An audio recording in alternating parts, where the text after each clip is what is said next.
are here for for an endorsement interview for the Redmond Parks board position. And we have 3 candidates with us today. And we're just going to go ahead and let each of them introduce themselves and say where they're running. And we will start with Lena. Hi, my name is Lena Berry. I am running for the Redmond Parks and Recreation District board position number 2, as are these other folks here today. I decided to sign up because I want to see the Parks and Recs District grow with our community. Right now, the facilities that we have are were built in the 70s for a population of 6,000. We're at 30,000 just here in Redmond, and the facilities also include Terrebonne and Tumalo. So I just would like to be there to be a voice for progress and for building new facilities and for providing positive opportunities for our community and our kids and our seniors and everybody in Redmond and the surrounding area. Thanks, Lena. So let's go now to Mercedes. And just so all the viewers know, 2 of our candidates are, well, I think all 3 of you are juggling multiple things today. So we just want to say thanks for making time in the midst of your busy schedules to make this happen. So go ahead, Mercedes, tell us why you're running. I am Mercedes Cook, and I am running for Redmond Area Park and Rec Board of Directors position 2. And I apologize, I am in the midst of coaching high school softball at the moment. And I am running because, you know, as a Central Oregon native, born and raised here in Redmond, I've had the opportunity to go and see other facilities, you know, in college and use different rec areas. And as a mom, my kids utilize these services that are with us in the community. And I feel that, you know, with the population growing, we need to be able to provide for our community and our kids. And we shouldn't have to lose our children or members of the community to other towns for their services. And so it just touches my heart because as a coach as well, the hard part for me is watching us lose the kids to other programs like Big Bend.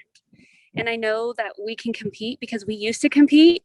And so I feel that as we continue to grow as a community, our services can grow as well with Park and Rec. Great, thanks. So Jeremiah, tell us why you're running. Hey, can I ask her a question? Who are we? She said that we're losing players to different, I didn't catch what she said, different clubs or different cities. I was just curious.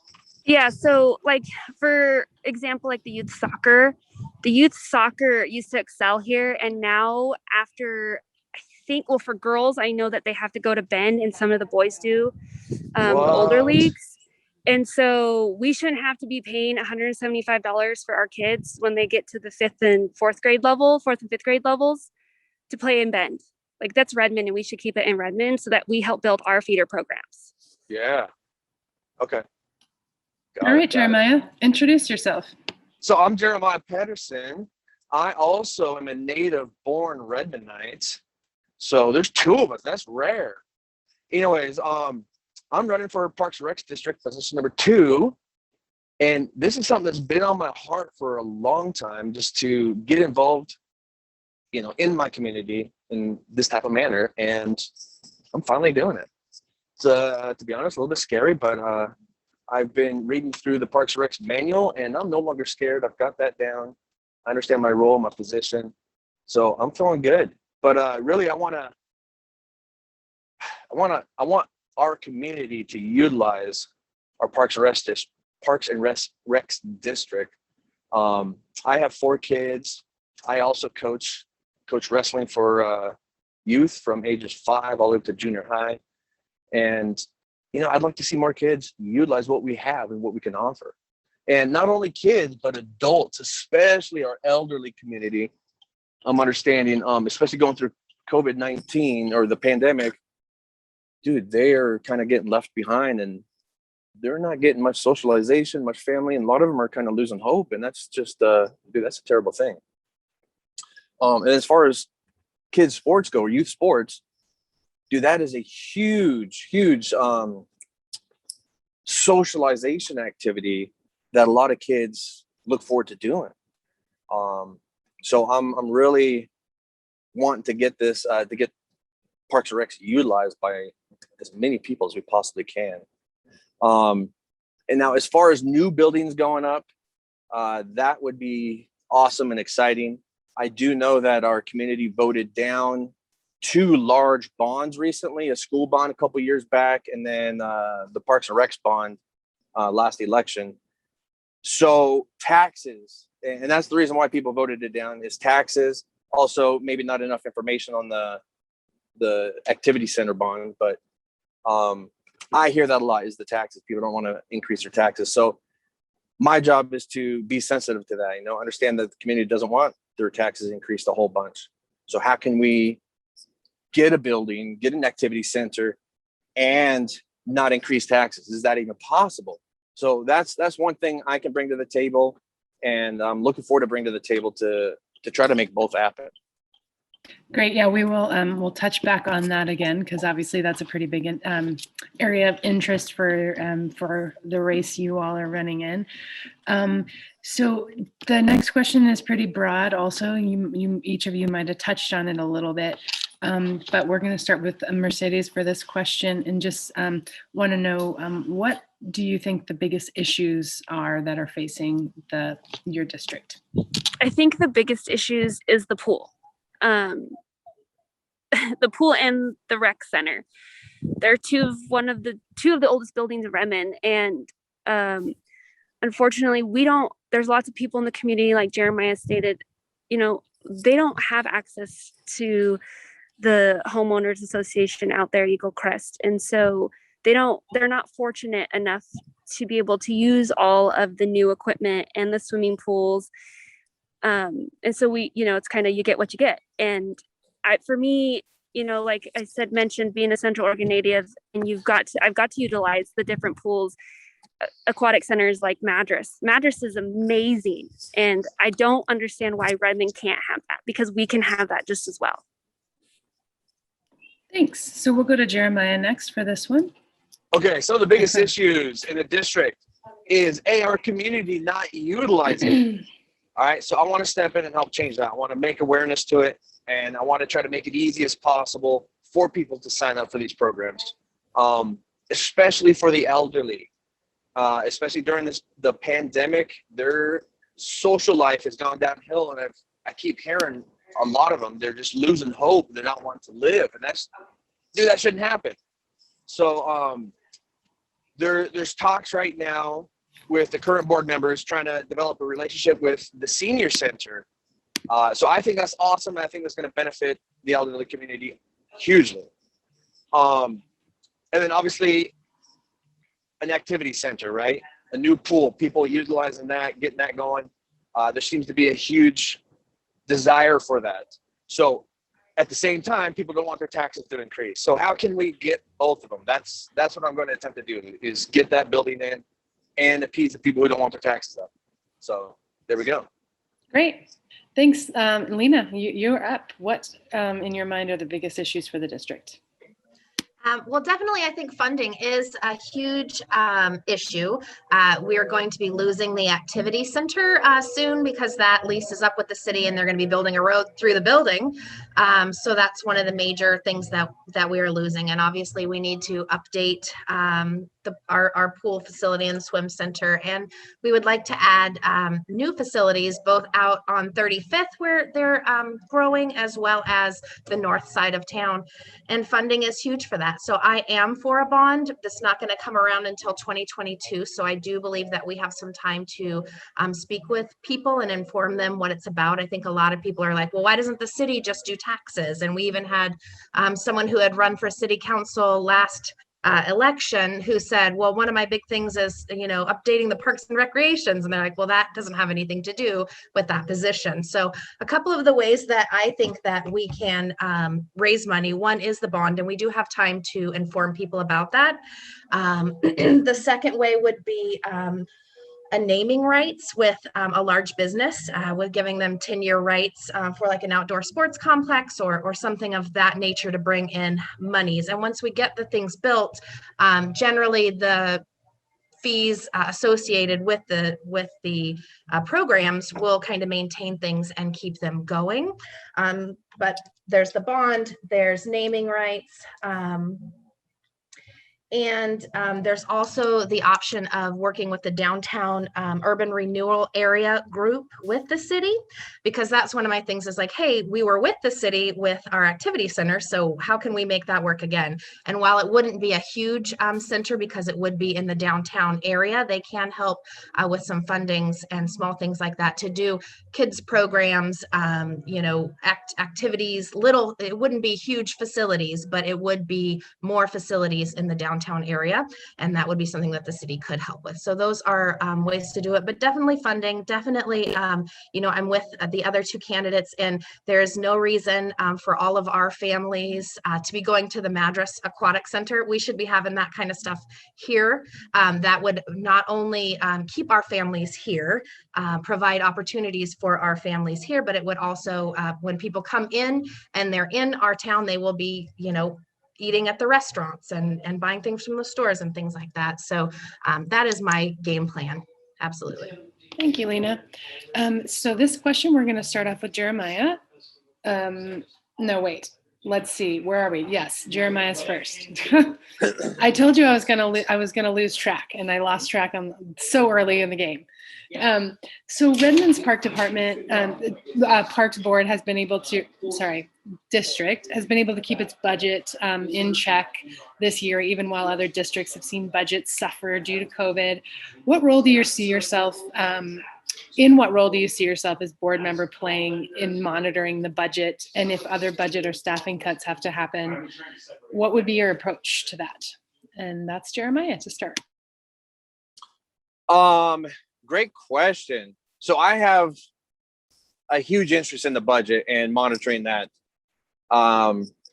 because I'm one of those guys that doesn't want the taxes to increase. I know the community at large doesn't. We voted that down already. So how can we stay in budget? How can we increase the budget with outside sources, like possibly from private businesses? I mean, that can help eliminate a lot of the costs of the budget too. So I want to dive into the budget big time. I want to understand it. I've already sat down with the executive director and gone over that. Let me think about that. Sorry. And I'm driving at the same time.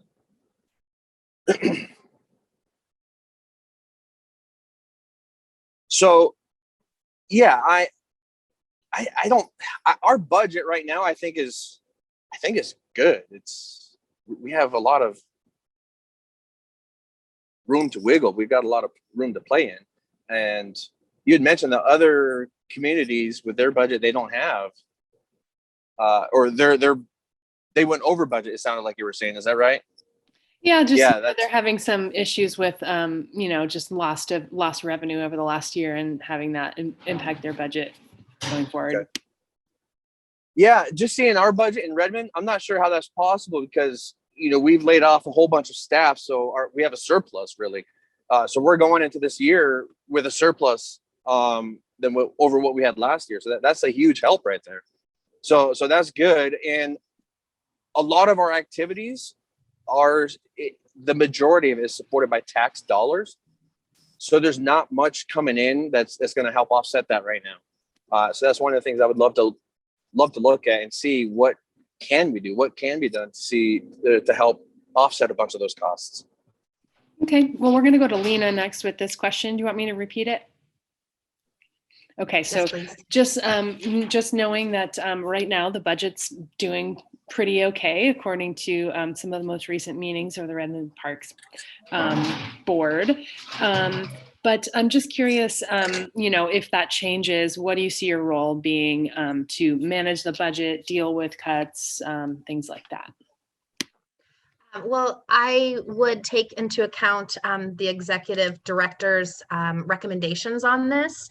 I definitely feel like many of our programs currently they don't make money, but they do pay for themselves or the activities and that sort of thing. So of course we have to still pay the electricity and, you know, basic things, operating costs like that. But in general, a lot of them kind of maintain and float themselves. So I would go with the executive director's recommendations on that.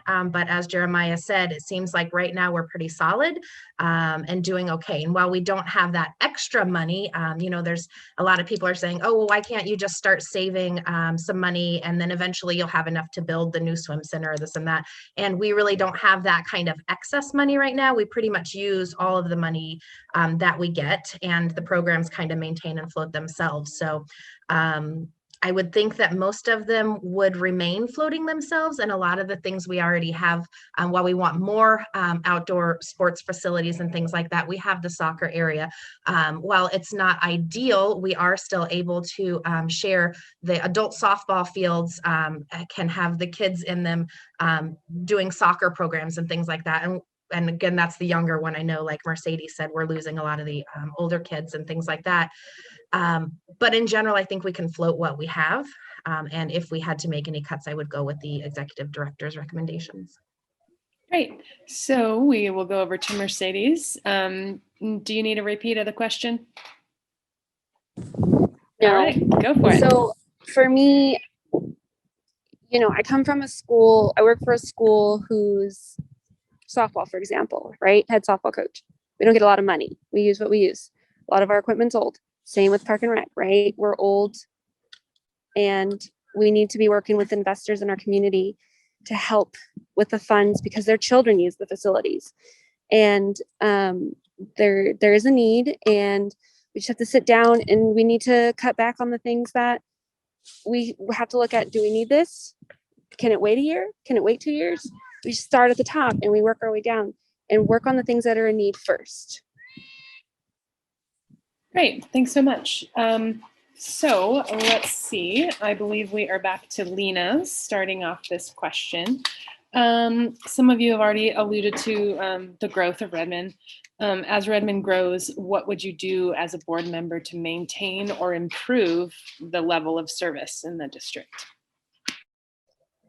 Again, I would love to see new facilities, even they wouldn't be huge ones. Obviously, the swim center is a big one, and upgrading that is kind of its own thing. But I would love to see another smaller facility go around in the different neighborhoods, like up on 35th, again, in the downtown area, in the north end. And if we can offer some smaller areas, but we'd still have children's programs or drop-in daycare with certain things. So being able to provide those services as the areas grow and to be able to be in those areas as it starts, then people will rely on us more, utilize us more, and as the use grows and it pays for itself, the programs again pretty much maintain themselves. So that's what I would like to see, is lots of expansion into different parts of the city. I'd love to see, you know, like Tetherow Crossing, there's the building there. It's just the building. It's kind of falling down, but it's a beautiful outdoor space. And so I'd love to see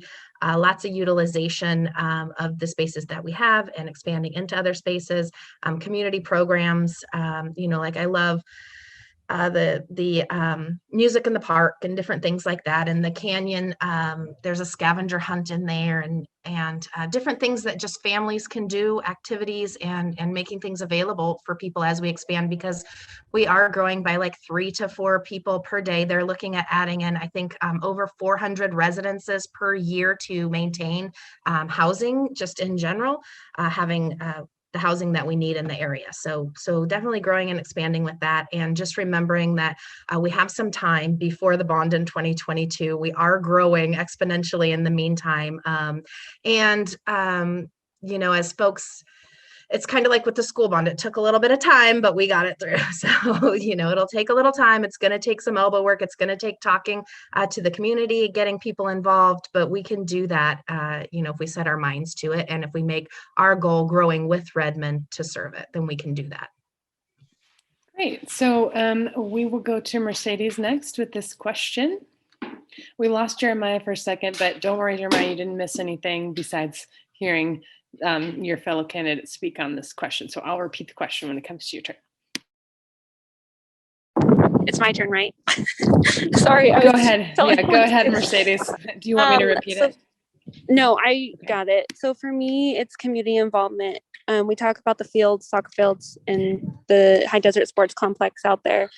We need to build relationships with the so that we have softball and baseball fields, and just coming together as one to incorporate all of the youth sports, so that it's kind of all, like I said, coming all together like as one. If that makes sense.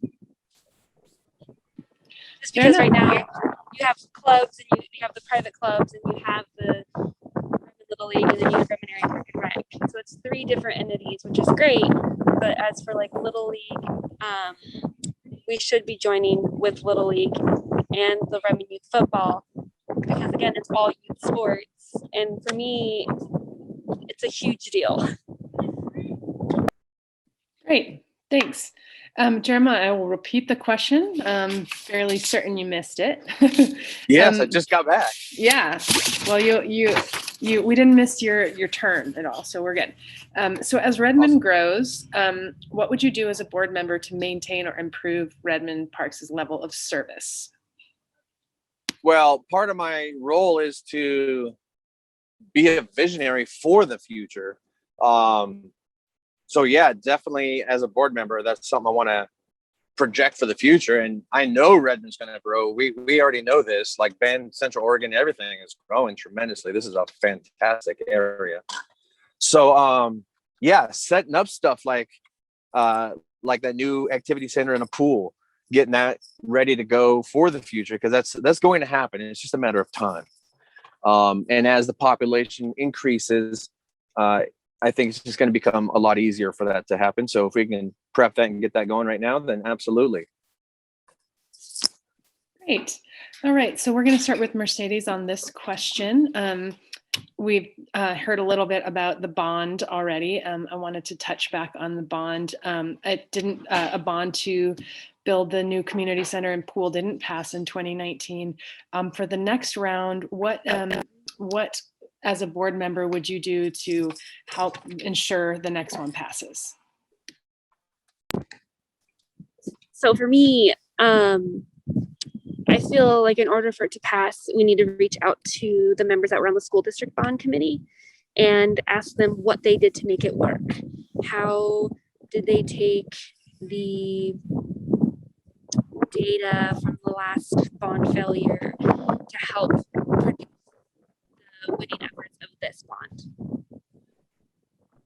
Great, thanks so much. Where are we? We are going to go to Jeremiah on this one again. How do we get that bond passed, Jeremiah?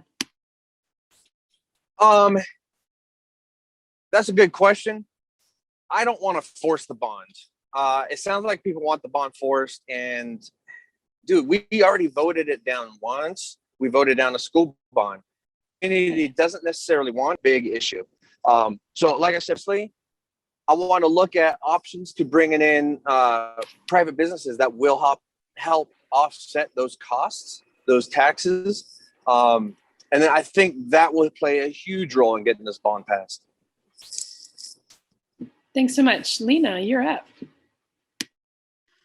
So one way that I feel we would have a better chance of getting the bond passed is to do more outreach with our community.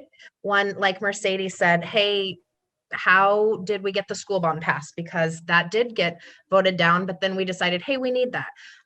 What was it that changed in their goals for it? So that's the other thing, is for the bond, they have to decide what things they want included in it or what they would use it for. And then you would, kind of sell that to the public. So for instance, if we say, hey, we want an aquatic center like we have, like they have in Madras, and that would bring this in, we'd have some family activities. We would have more space and updating, and we would just let people know how it would affect them, what things it would do. And I also do believe that as we're growing, we are going to have more and more support for it from people. So I think it's really important not to give up or not to just say, hey, they said no, that's it. because it is something that people do want and need. They just don't necessarily understand where the money is. They maybe think that the Parks and Recs is part of the city and just use that tax, or why can't the city use that? And I would like to work with the city in regards to utilizing different buildings, like the senior center is one, and being able to put activities in for other groups that aren't seniors when the facilities aren't in use already. And then another would be doing the naming rights. I think we could definitely get a lot of money in through that. So maybe if the community sees us reaching out in other ways to try to help with that, then they might be more willing to put their taxes towards it and say yes. And especially as we grow, more and more people will want that. Got it. Okay, let's see. We are going to start with Jeremiah on this question.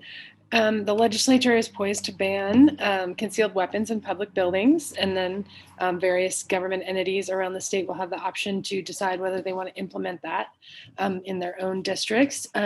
So do you believe that parks buildings should be gun-free zones? No, absolutely not. Okay, that's it. No elaboration? That's it. All right. That means we're going to Lena next on that question. Absolutely. I'm tired. I know that guns are our rights. I'm not trying to take them away from anyone. There's also some places that they just aren't necessary. Leave it in your car. We don't need to get heated over kids' sports or something silly like that. We've got enough gun violence. Let's make our children and our communities as safe as possible. And I don't think that just letting anyone have a gun is the way to do that. Thanks. Mercedes, you are up.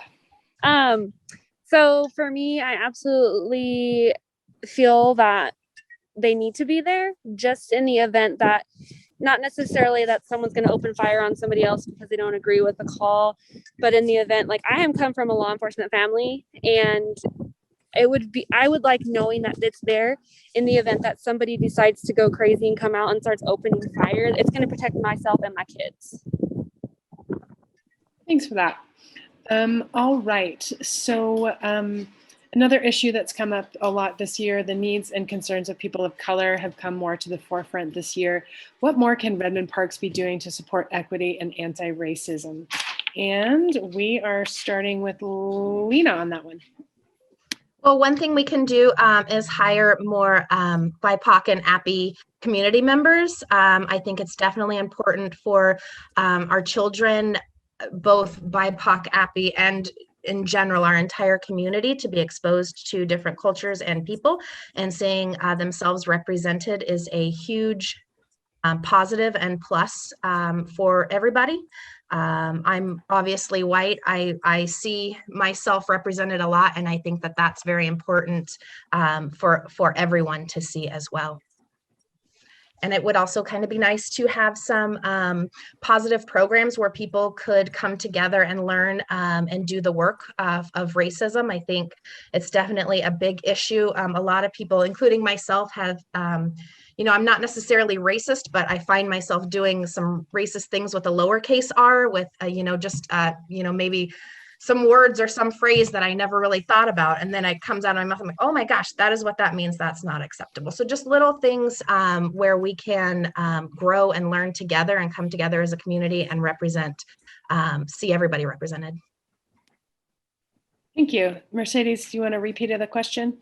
For me, it just would be education and getting more community members. I know as a coach and as a kid and as a player, when you don't see a lot of people of color or ethnicity out involved as a coach, sometimes for me, it kind of puts you in like an uncomfortable, it can get so awkward, right? Like you're the only Latino out on the softball field or on the basketball court, and there's not a whole bunch of you, and just educating people and just getting them involved more, Thank you. Jeremiah, would you like a repeat of the question? Yes, please. Okay, so the needs and concerns of people of color have come more to the forefront this year. What more can Redmond Parks be doing to support equity and anti-racism? That's a good question.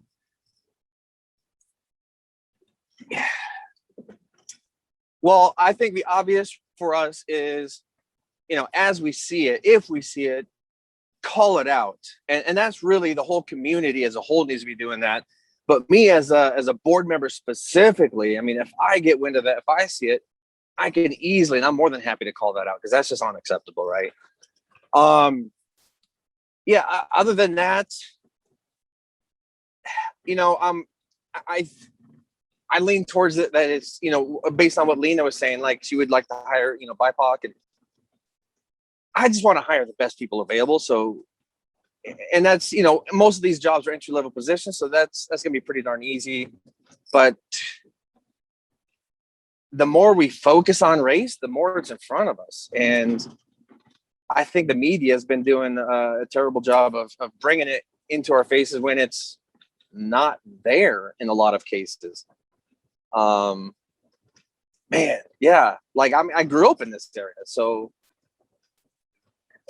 I've seen hardly anything.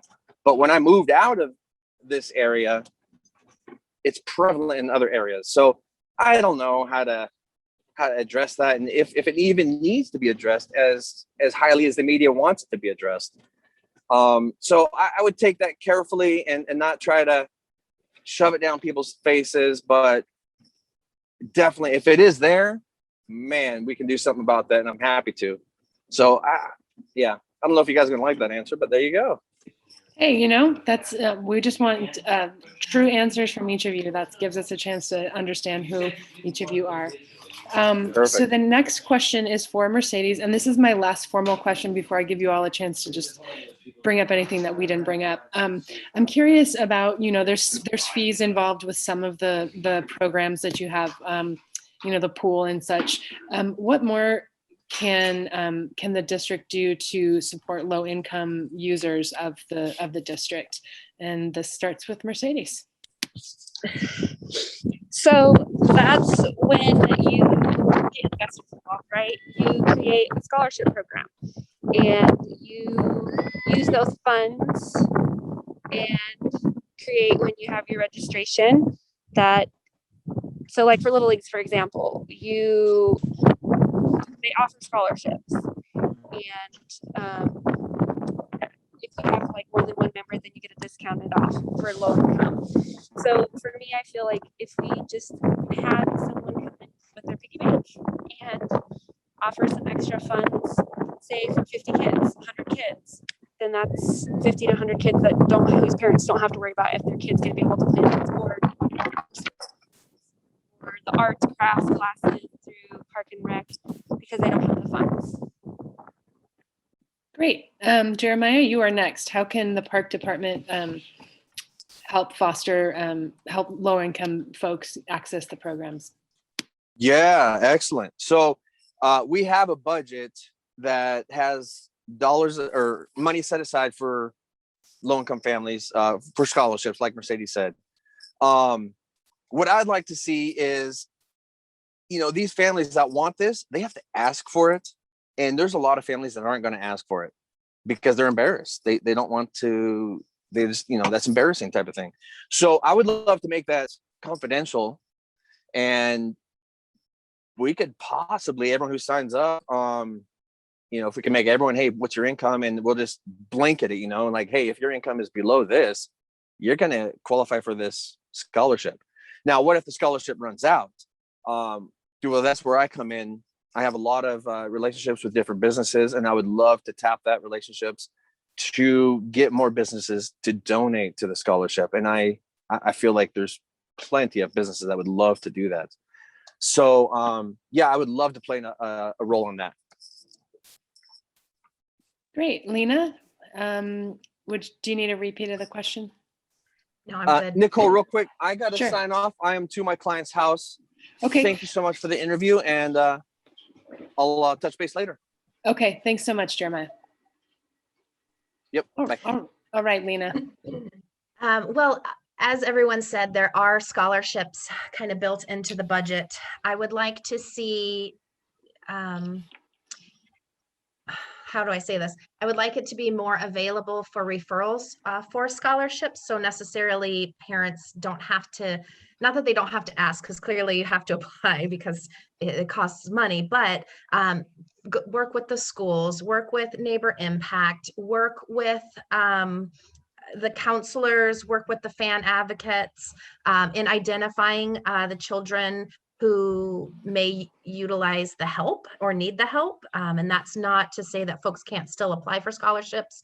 But definitely, I think having the blanket, like Jeremiah mentioned, if you're below this income, then you can apply and you will get it. However, funding for it, if it runs out, like he said, we can go to different businesses. There's lots of places who are willing to help kids. I know Jericho's Road is a huge one. Neighbor Impact, the Thrive groups. There's lots of groups and businesses. Everybody supports our kiddos. You know, I was the Vern Patrick vice president and president of the Parent Teacher Club for like 4 years recently. And everyone wants to support the kids. We want to see them thrive. We want to see them do well. So that's something I feel like we can definitely find community support throughout the community, no matter your political alignment or beliefs or things like that. So definitely keep it in the budget, make it easy to get, make it qualify by referrals through resources that are already available, and get that help if we need it from businesses. Great. So before we sign off, I just want to give the two remaining of you the opportunity to just bring up anything that we didn't bring up, and just to tell, give one last pitch as to why voters should vote for you. So we'll start with Mercedes on this one. I don't have anything. I'm pretty good. Okay. Just do you have a website or anything you'd like to tell folks about where they can find out about you? I do have just a Facebook page. Okay. It's just Mercedes Cook for Redmond Area Park and Rec District number 2, Director number 2. All right. Lena, how about you? One last issue or thing you want to say to voters? I just want to say that while I'm sure all of us are great, I am really good at working with community, reaching out to people, talking to them, explaining things, getting people on board. So I definitely would love the opportunity to work with the Redmond Parks and Recs District and to bring us into our current and to take us into the future. So thank you. I appreciate it. Yeah, I just want to say thanks to you both, and also thanks to Jeremiah, even though you sat to sign off, for putting your hat in the ring. We know running a campaign is not easy, and as we've seen today with some technology challenges, we have additional challenges right now. So we just really just thank you so much for taking part in our community.